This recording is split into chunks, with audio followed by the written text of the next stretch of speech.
The checkpoint shimmered under the brutal light of three suns, each casting jagged shadows across the sand-choked landscape. Thick walls of alloy and stone ringed the perimeter, bristling with anti-orbital cannons and surveillance towers like porcupine quills. Behind those walls, the outpost pulsed with nervous energy, a crossroads where alliances faltered, where border skirmishes began with a poorly timed sneer. On the western approach, a lone figure emerged from the heat haze. He walked with the sluggish gait of exhaustion, the kind that settled into bones and stayed. Dust clung to every inch of his clothing, the fabric sun-bleached and sweat-stained. A wide-brimmed hat shielded his face, and a weathered pack bounced against his back with each step. He didn't look up at the mounted spotlights, or the glint of sniper optics tracking his every move. He just kept walking. From a balcony above the checkpoint gate, Guard Captain Ulrichs leaned forward and squinted through his ocular band. The figure was human tall by some species' standards, average by others but visibly worn down, limping slightly on the left leg, possibly favoring the hip. "Another one," Ulrichs muttered with a breathy chuckle. "Stray from the migration lanes, looks like. Probably begging passage." Beside him, two junior guards perked up. Tarsk, the larger of the two, let out a low cackling sound. "Humans walk like broken machines. It's the knees, all that bending." "They always carry junk," added the smaller one. Koeth, already rubbing his claws together. "They think pockets full of trash will save them, like charms." Ulrichs nodded, amused. "Let's make this one quick." The gate's bulkhead groaned as it opened, releasing a hiss of sterilized air. The traveler stepped into the shade without breaking stride, but his shoulders dipped as if the coolness made him suddenly aware of how long he'd been in the heat. 4 guards met him, Ulrichs, Tarsk, Koeth, and one silent drone for recording. "Name," Ulrichs barked, not bothering with a greeting. The man raised his head just enough to reveal a square jaw, shadowed with stubble and eyes sunken from dehydration. His voice was hoarse. "Matthew." "Just Matthew?" Tarsk sneered. "No clan, no ship code?" "No ship," Matthew said. "Been walking since Jara Basin, need water and passage through." Koeth tilted his head. "What's in the pack?" "Supplies, personal things." "Empty it," Ulrichs ordered. "Now." Matthew hesitated a heartbeat too long. Koeth grinned. "Maybe he's carrying earth plagues, or more of that peanut butter filth." "Or socks," Tarsk added, mock shivering. "Always with the socks." Matthew slowly unslung the backpack, his motion deliberate, every movement measured. He set it down on the inspection table with a faint grunt, either from effort or pain. He took one small step back, hands open at his sides. Koeth swooped in first. He yanked the flap open and began tossing items out without care. A packet of dried fruit landed with a squish on the floor. A plastic multi-tool rolled off the table's edge and clattered across the floor. A cracked solar charger, a water filter, a stained paperback novel with half the cover torn off. "What even is this garbage?" Tarsk laughed, picking up the book and flipping through it. "These markings, this is writing?" "It's called a novel," Matthew muttered. Koeth held up a battered toothbrush. "Heh, still trying to scrub off your mammal stink?" Tarsk found a small metal canister with faded paint. He shook it. "This rattles. A weapon?" "Trail mix," Matthew said. "Food." The 2 guards doubled over, howling. "Food," Koeth repeated. "Primitive nut clusters." "Oh no, Tarsk, he's going to protein us to death." Even Ulrichs chuckled, arms crossed, watching the pathetic pile grow. Humans always carry their entire lives on their backs, like hermit crabs without shells. Koeth dug deeper. "What's this?" From the bottom of the pack, he pulled free a neatly folded rectangle of dark, heavy cloth. Unlike the rest of the bag's contents, this item was clean. Vacuum sealed in a thin membrane that had mostly disintegrated but left a lingering sense of care. "Another blanket?" Tarsk groaned. "You cold bloods think everything's a security net." "No," Koeth said slowly. This is something else." He peeled the last of the seal away and let the fabric fall open between his claws. The room froze. It was a deep navy blue with faded panels of camouflage, tan and obsidian black. The left chest bore a patch, a stylized earth emblem, the continents etched in gold against a blood-red backdrop. The right side displayed a series of service ribbons, and just beneath them, an alphanumeric designation that only a few non-human species could read. But the insignia on the shoulder said everything. A silver wolf's head biting down on a ring of thorns. Tarsk stumbled back. No, no, no, no. Ulrich's mouth twitched. That's not possible. That's Ghost Regimental. Koeth's claws shook slightly. That's a human special forces division, the ones from the Inner Spiral War. They weren't even drafted. They volunteered for that. The silent drone above them kept recording, its optical lens zooming in. Ulrich stepped closer to the table. He picked up the uniform gently this time, fingertips grazing the old tears and burn marks that had been hand-stitched. Some of the stitching was alien, no Terran soldier used filament that flexible. Others had been resealed with field epoxy, clearly in the middle of combat. "Where did you get this?" Ulrich asked, voice low. Matthew looked up for the first time, really looked up. His eyes weren't angry or proud, just tired. "It's mine." Koeth swallowed. "You served?" "I did." Tarsk blinked. How are you still alive? Ghost Regimental lost 80% in the Spiral War. 92%, Matthew corrected quietly. Ulrich didn't speak. He simply laid the uniform down with both hands, as if it might break. The other guards backed off, suddenly very aware of how loud they'd been. Koeth glanced at the pile of tossed items. "Should we pack this up again?" Ulrich nodded. "Pack it. All of it. Then bring him water. Medical scan too." "Now." Tarsk stiffened. "Sir, do we salute?" Matthew shook his head, slow and firm. "No need." He took a half step forward, enough to retrieve the uniform. He refolded it with practiced care and slid it back into the backpack, followed by the other scattered items. He moved slower than before, his limp more pronounced. Koeth watched, still pale under his mottled skin.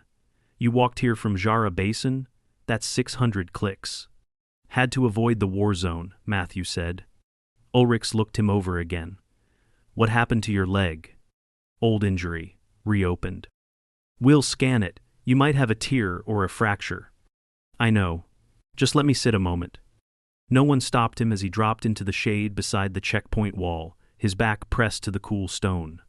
The guards stood awkwardly nearby, suddenly unsure what to do with their hands, their weapons, their breath. Koeth whispered to Tarsk, "Do you think he was at Red Dagger Ridge?" Tarsk didn't answer. The man they'd mocked just moments ago now sat like a storm barely contained, wrapped in silence and cloth stitched with legends. And none of them could look him in the eye. Matthew barely flinched as the medical scanner clicked to life beside him. It hummed over his leg, then moved to his lower back and right arm, pausing with small beeps at each stop. The drone operator didn't dare speak, just logged the damage quietly to a tablet. Ulrich peered over his shoulder. "Torn ligament in the knee," the guard captain muttered. He wasn't limping from exhaustion. Matthew kept his head leaned back against the stone wall. Didn't have time to rest it properly. Thought it'd hold. Ulrich considered that a moment, then gestured toward the main gate. "We've got a medbay. Not much, but it'll do better than dust and luck." "No medics in there for human anatomy," Matthew replied without opening his eyes. "And I'm not letting some undertrained intern reattach tendons with five-finger assumptions. Just ice, compression, and some space to stretch it. I'll handle it." Koeth crouched beside the pack they'd returned to him, arms stiff. "Your gear's intact. Nothing damaged." Matthew gave a small nod, then lifted the pack onto his lap. "Thanks." Ulrich waved Tarsk over. "Get him a compress band and 2 water packets. Cool storage, not the boiled stock." Tarsk obeyed, fast for someone his size. Koeth, still squatting, dared a question. "You really walked 600 clicks with that injury?" Matthew finally met his gaze. 150 was crawling, 30 on one crutch I built from a shuttle panel, rest, slow walking. Koeth blinked, stunned silent. Tarsk returned with the supplies, setting them gently beside Matthew. For once, the guard said nothing. Matthew removed his boot and pushed up the leg of his trousers. The skin was red and swollen around the knee, faintly bruised. He hissed quietly as he wrapped the compress band around the joint. Koeth looked away, unnerved by the raw effort. You could have transmitted for evac, Ulrich said. Sent a distress call. No beacon, Matthew replied. Didn't want one. I left. Left what? Tarsk asked. The war? The service. None of them spoke for a moment. I wasn't discharged, Matthew added. I just didn't go back. The transport never came after that last operation. I waited, and when the unit didn't answer, I figured the galaxy had moved on. Ulrich's eyes narrowed. So, you were listed as KIA? Probably, Matthew said with a shrug. They didn't check the tunnels, just glassed the ridge and left. Koeth exhaled sharply. Red Dagger Ridge. You were there. I was under it, 20 meters down, fire tunnels and detonation beds. Whole team died above me. Took me 9 days to dig out, then another 3 weeks to reach something resembling a road. Ulrich stared. No exosuit, no rations? Matthew gave him a tired smile. I had a spoon and 2 socks. Tarsk made a faint choking sound and turned away. For a while, the checkpoint was unusually quiet. Even the comms tower buzzed softer, as if reverence had settled over the equipment. The recording drone hovered farther back, as though embarrassed. Matthew finished wrapping his leg, then rolled his ankle once to test the tension. How long until your convoy leaves? He asked. 5 hours, Ulrich said. Supply transport to the central trade spine, but it's not rated for passengers. I'll stand. Just need to ride. Not asking for favors. Ulrich hesitated. We'll make space. Koeth fidgeted. That uniform, the insignia, those medals. You were given Soul Flame class, weren't you? Matthew didn't respond. You don't have to answer, Koeth added quickly.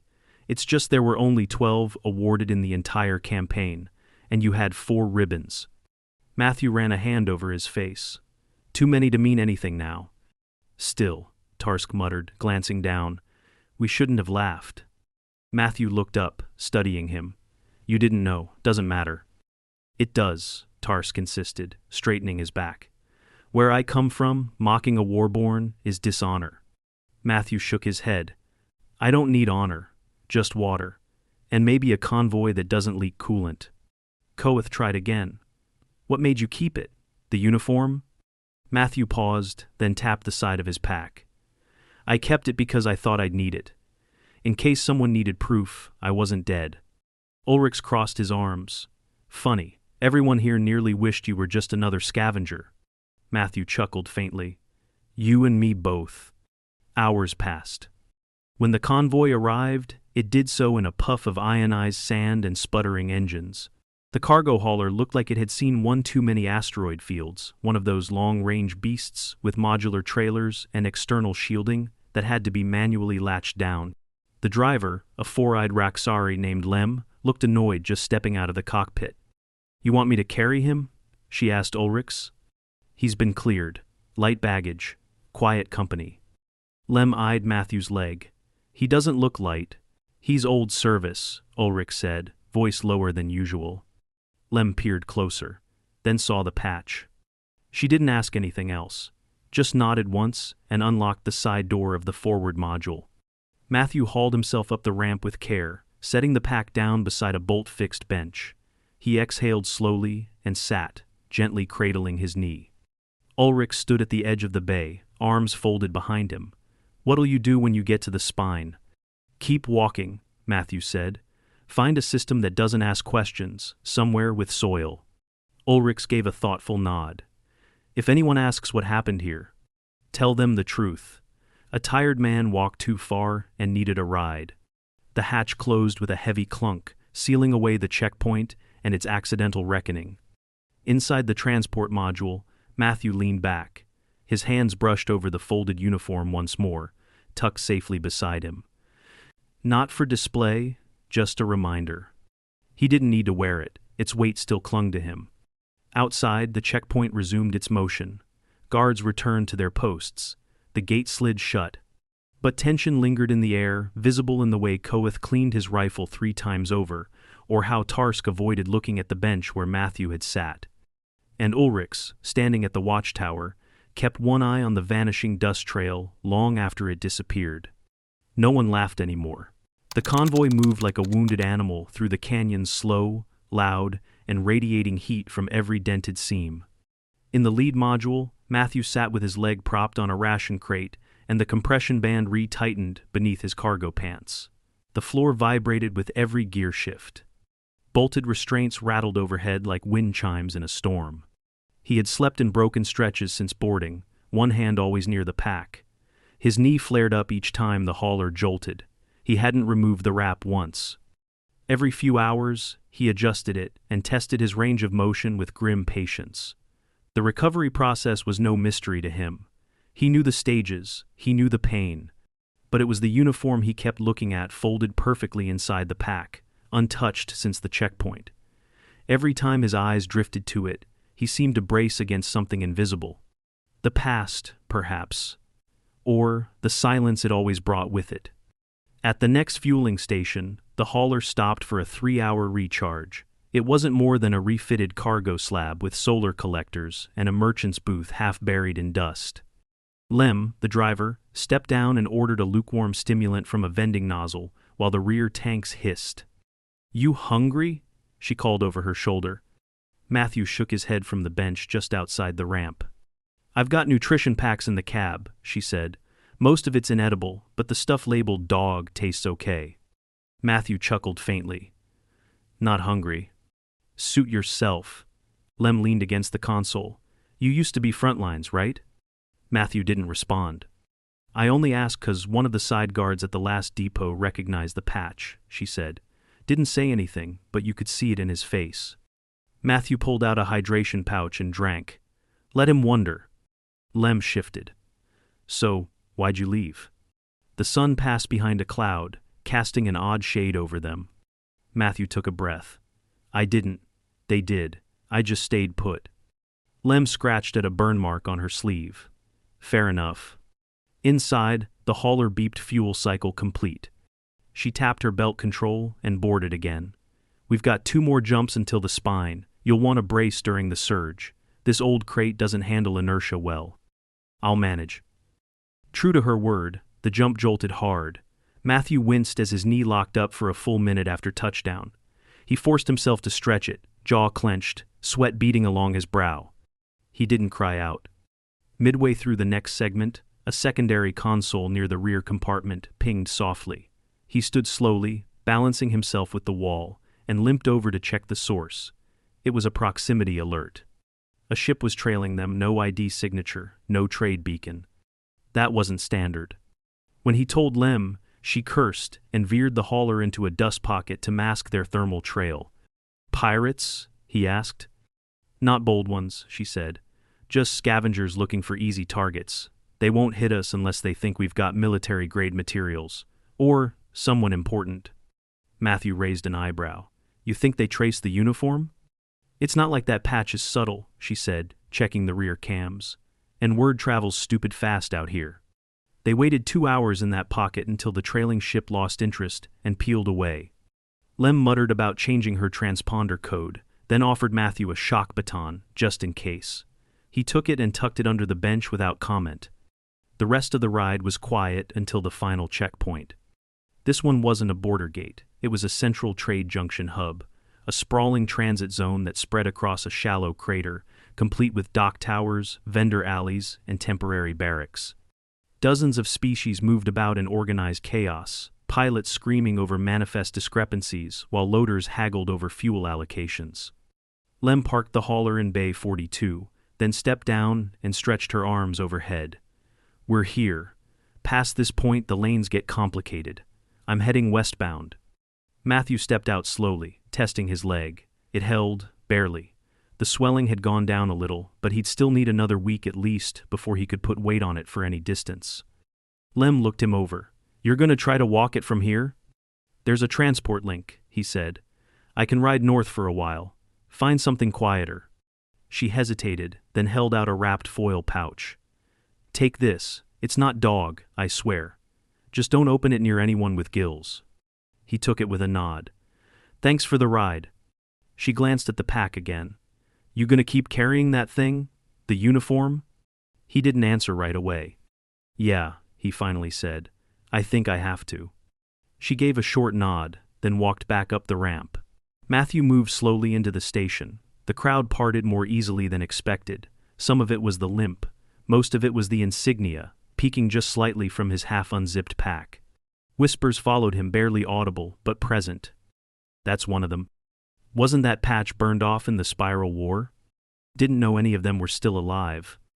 He avoided eye contact and found a seat in a corner of the transit lodge. A weathered kiosk offered ride schedules, and he booked a short-haul drop-off to a terraforming colony 3 sectors away. No cities, no battlegrounds, just soil and sky. While he waited, a trio of port authorities approached. Their armor bore the orange insignia of neutral regulators, meant to intervene in smuggling or unauthorized tech. "Sir," the lead said, eyes scanning Matthew's frame, "may we speak with you a moment?" He gave a faint shrug. "If it's quick." The officer motioned to a scanner. "We have a discrepancy. Your identification doesn't match any active records." "Probably because it's over 20 years old," Matthew said. "Never updated it. You were listed as deceased." "I got better." The officer's antennae twitched. "You're carrying a restricted emblem. That unit is listed as defunct under classified archival law." Matthew raised an eyebrow. "So, now cloth is contraband?" "It's not the cloth," the officer said. "It's what it represents." Matthew unzipped the pack and handed the uniform over, folded. "Take a look. There's nothing embedded, no tracking tags, no active comms." The officer turned it over, inspected the patches, noted the field, repairs, and battle damage, then, without ceremony, handed it back. "I've seen this before," he said quietly. "My uncle served with a colonial unit on Reshtar. Your people held the flanks after orbital shields collapsed. He never forgot that." Matthew nodded once, re-zipped the pack, and returned to silence. When his transit was called, he stood slowly and limped to the gate. The officer stepped aside, then offered a parting nod, not a salute, just acknowledgement. Matthew didn't return it. He didn't need to. He boarded the transport with no more fanfare. The doors sealed, the engine rumbled. Behind him, whispers still traveled the corridors, bouncing from wall to wall, traveling faster than light. He wasn't famous. But the uniform was. And for most people, that was enough. The transport shuddered on final descent, kicking up clouds of red dust across the outer rim of Colony Elton 9, a fledgling terraforming site clinging to survival on the edge of the Garan wastes. From the sky, it looked like a collection of half-buried shipping containers, each wired to a central atmospheric processor the size of a cargo frigate. Matthew sat near the rear, his pack at his feet. The pressure change made his ears pop. The landing was rough, but his knee held with only a dull throb. That was new, promising. The cabin door slid open with a hiss. He adjusted the strap of his bag and stepped into the heat. Eltan 9 didn't have much to offer: a medical outpost, a supply depot, a communal canteen, and a crop dome fighting to establish root systems. The sky was heavy with sand-borne haze. A few settlers wandered about in dusty overalls, goggles slung around their necks. None of them looked twice at the new arrival. Good. At the registrar tent, a wiry woman in her 50s with sun-creased skin scanned his ID chip with a handheld device. It beeped twice, then displayed a mismatch. "Your registration doesn't sync with current grid files," she said. "You sure you're cleared for settlement?" "I've got credits," Matthew replied. "Don't need a plot, just a place to stay for a while. Can work if needed." She eyed him. "What kind of work?" "Repair, field engineering, sanitation, doesn't matter." She handed him a blank token. "We don't run like the core colonies. No military preference. You want to eat, you clock hours. Don't start fights. Don't dig holes where we haven't marked." "Understood." She glanced at his limp. "You good to walk?" "Enough." She pointed him toward the communal barracks. "Bunk 42's empty, don't snore." The bunk creaked under his weight. The mattress was thin and smelled faintly of solvent, but it beat sleeping in dust. Matthew unpacked slowly, first his water filter, then a spare shirt, a rolled tarp, and finally the uniform. He hesitated. The patch stared back at him like an unblinking eye. He refolded it and placed it carefully beneath the mattress, out of sight. Over the next few days, he fell into rhythm. He reported for maintenance duties, repairing cracked vent seals, rebalancing oxygen scrubbers, resetting faulty pressure gauges. He didn't talk much, but neither did most of the settlers. They were tired people, not disillusioned, just focused. His limp improved, slowly. He still iced the knee at night, still wrapped it each morning. He declined when offered stim shots, knowing they'd only mask the damage, not heal it. By the end of the second week, he could squat low enough to reseal lower ducts without pain. No one asked where he came from. No one needed to. They saw the efficiency in his movements, the way he worked without complaint, how he checked his tools twice before use. That was enough. But then, the transport arrived. It was a private hauler, not supply, sleek, registered to an off-world diplomat house. It landed without notice, kicked up half the settlement's crop dust, and deployed 2 agents in breathable suits and polished boots. They asked for Matthew by name. Not the name on his chip, his real name. A few settlers watched as he was pulled from a scaffolding rig and led into the temp admin building. Someone whispered, "I told you he looked like Fleet." Inside, the taller agent introduced himself as Commander Bren of the Interstellar Defense Liaison Office. "You've been hard to find," Bren said. "Long-range scans didn't pick up your distress beacon after Ridgefall. You were marked as KIA. Your unit's archive has your memorial listed at the Hall of Glass." Matthew remained seated. "I didn't activate the beacon." "Why not?" "No one was coming." Bren shifted uncomfortably. "We'd like you to return with us. There are questions that only someone from your unit can answer, not just tactical historical. There are diplomatic threads tied to ghost regimental records, testimony, memorial accounts. If you're alive, those records change." "Let them change," Matthew said. "We could reprocess your discharge, honor ceremony, access to benefits." Matthew leaned back. "I've got water. And a place to sleep. That's all I want." The shorter agent finally spoke. "The uniform you carried, it has scorch scoring that doesn't match spiral tech. It matches Varnic's plasma. You were at the gas truce incident." Matthew's eyes narrowed. "That incident was sealed." "Not anymore. The Varnics broke treaty 2 months ago. There's a new alliance forming. Old soldiers carry weight in the negotiations. You could prevent a second war." He stood, quietly. "You want a face, not a man. We want peace." Matthew shook his head. "Then stop digging up ghosts." He left the room. The agents didn't follow. That night, he sat on the edge of his bunk, pack on his lap. The barracks was empty. Shift rotations had left it quiet. He pulled the uniform free.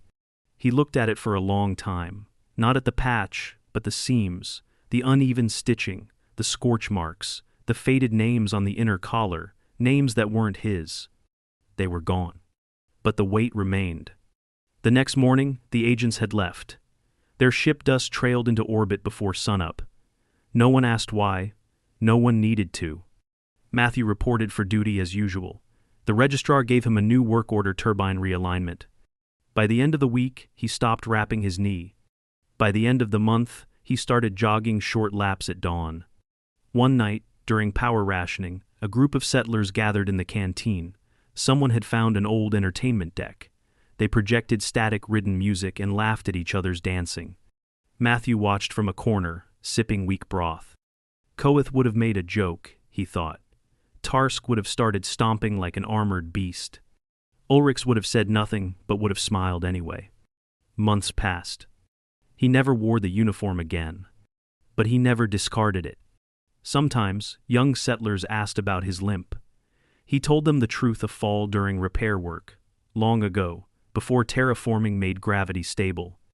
Other times, someone would knock on his bunk door at night, quiet and hesitant, and ask, "Is it true?" He'd listen. But he never told them stories. Because stories grow larger than truth, and he knew what that weight could do to a man. Years later, when a new fleet passed through orbit, its captain requested a meet with the Ghost. Matthew declined. But he sent a message instead, 3 words. "Let the soil grow." And it did. Because sometimes, the greatest act of endurance isn't surviving the war. It's choosing to live after it.